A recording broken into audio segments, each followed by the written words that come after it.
Verdade. Devocional de 19 de maio. A rota de uma queda. Então, voltando-se o Senhor, fixou os olhos em Pedro, e Pedro se lembrou da palavra do Senhor, como lhe dissera: Hoje 3 vezes me negarás, antes de cantar o galo. Então Pedro, saindo dali, chorou amargamente. Lucas 22, 61 e 62. A presunção de Pedro foi um prelúdio para sua queda. Superestimando sua própria força espiritual e desprezando sua fraqueza e suscetibilidade à queda, ele ignorou as advertências do seu Senhor. Mas o pecado, enquanto ato, nunca é uma atitude isolada. Como uma síndrome autoimune atrai doenças oportunistas, uma atitude pecaminosa alimenta outras. Na rota da queda, pecados oportunistas vão se somando uns aos outros até que estejamos completamente no chão. Na sequência dos eventos, observamos primeiramente que Pedro dormiu quando devia vigiar e orar.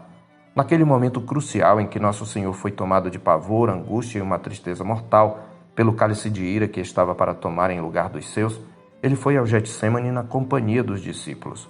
Contudo, somente Pedro, juntamente com Tiago e João, foram com ele até o lugar de oração, e ele lhes pediu que orassem com ele. Aquele era um momento crucial de luta contra o reino das trevas, de cujo desfecho dependia a salvação deles. Tivesse Jesus recuado, não somente eles, mas todos nós estaríamos perdidos para sempre. Contudo, ao invés de vigiar, Pedro dorme com os demais.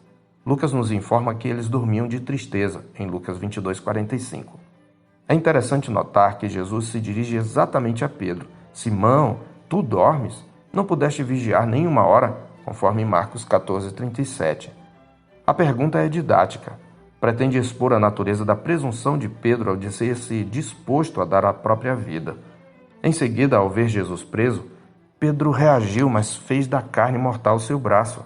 Agindo por impulso diante da turba que prendia Jesus, ele sacou da espada e cortou a orelha do servo do sumo sacerdote, conforme João 18, versos 10 e 11.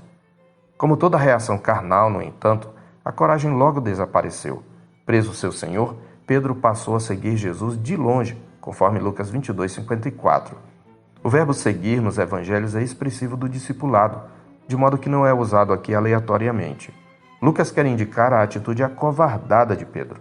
Tal covardia se confirmará quando for interrogado acerca de sua relação com Jesus. Mas a decadência espiritual ainda reservava outros deslizes. Ele também se aquentou na fogueira dos ímpios. E quando acenderam fogo no meio do pátio e juntos se assentaram, Pedro tomou lugar entre eles. Está escrito em Lucas 22:55. E João destaca o fato descrevendo-o 2 vezes. Ora, os servos e os guardas estavam ali, tendo acendido um braseiro por causa do frio, e aquentavam-se. Pedro estava no meio deles, aquentando-se também. E lá estava Simão Pedro, aquentando-se. João 18 e 25. Ao ser seguidamente interrogado, Pedro também demonstrou temor de homens. Deixou-se intimidar por uma criada. O temor de homens acelera o processo de regressão. É Mateus quem nos descreve a derrocada em 3 passos. Primeiro, simplesmente negou. Depois negou com juramento e então negou jurando e invocando maldição contra si mesmo, caso estivesse mentindo, conforme Mateus 26, 72 e 74. O canto do galo trouxe à memória a advertência de Jesus.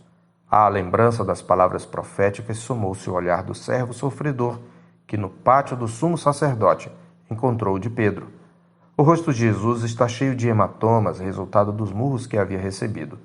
Então, voltando-se o Senhor, fixou os olhos em Pedro, e Pedro se lembrou da palavra do Senhor, como lhe dissera: Hoje 3 vezes me negarás, antes de cantar o galo.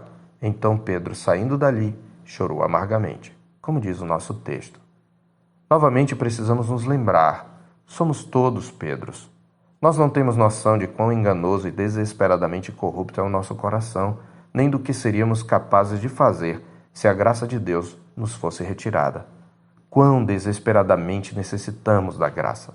Nossa queda acontece quando nosso orgulho em admitir nossa própria fraqueza nos impede de atender às advertências de Cristo, quando dormimos ao invés de vigiar nossa própria conduta e nos manter em espírito de oração, quando, ao invés de confiar no Senhor e na sua graça, fazemos da carne mortal nosso braço.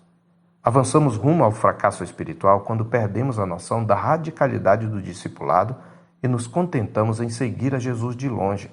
quando temerariamente nos aquentamos na roda dos escarnecedores e quando nos deixamos dominar pelo temor de homens.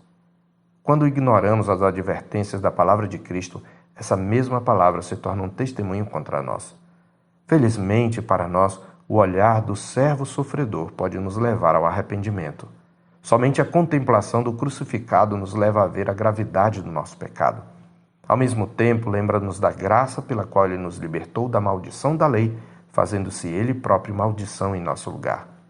Creio que sempre que lembrava desse episódio em sua vida, Pedro tinha em seu coração o mesmo sentimento que Paulo expressou em 1 Timóteo 1,15, que deveria ser o sentimento de todos nós. Fiel é a palavra e digna de toda a aceitação, que Cristo Jesus veio ao mundo para salvar os pecadores, dos quais eu sou o principal. Eu sou o pastor Marcos Augusto, pastor da Terceira Igreja Presbiteriana de Boa Vista, em Roraima. Tenha um bom dia na paz do Senhor Jesus.